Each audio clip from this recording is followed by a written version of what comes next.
Fl-istati membri tal-Unjoni Ewropea jgħixu 87 miljun persuna b'diżabilità li huma fost l-aktar ċittadini f'riskju li jispiċċaw f'esklużjoni soċjali, faqar, morda u anke bla xogħol. Fil-Parlament Ewropew fi Strasburgu l-Ewroparlamentari Laburista Alex Agius Saliba ippreżenta rapport li mistenni jagħti aktar drittijiet lil persuni b'diżabilità madwar il-pajjiżi Ewropej.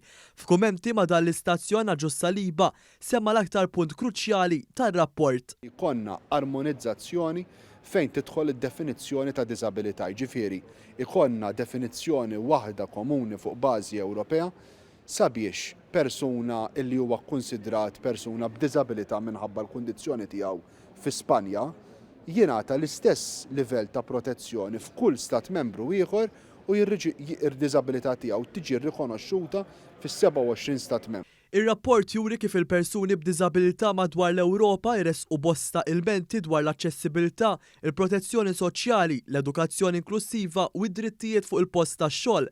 Dawn il-persuni jaffaċċjaw ukoll nuqqas ta' aċċessibilità fit-trasport pubbliku u fejn jidħol l-użu tal-lingwa tas-sinjali. L-Ewroparlamentari Laburista tenna li għandu jkun hemm qbil bejn il-membri stati kollha biex jagħmlu aktar faċli għal persuni b'diżabilità meta jivvjaġġaw fil-pajjiżi Ewropej kemm għal studju u anke għal xogħol. Fejn tidħol diżabilità aħna din ħafna u ħafna aktar il-qudiem minn stati membri oħrajn. Forsi dan ir-rapport għalkemm japplika wkoll jiġifieri maħniex perfetti jaqqas aħna u hemm numru ta' sitwazzjonijiet u numru ta' drittijiet li pereżempju fl-ebda stat membru għadhom ma jingħataw lil persuni b'diżabilità. Fosthom pereżempju li persuna b'diżabilità għandu jkollha dritt li tagħżel il-carer tagħha. Ir-rapport iħares biex jipproteġi wkoll id-drittijiet ta' tfal b'diżabilità anke fejn tidħol l-edukazzjoni tagħhom. Ir-rapport ta' Agius Saliba sab l-appoġġ qawwi ta' 84.7% tal-membri parlamentari Ewropej.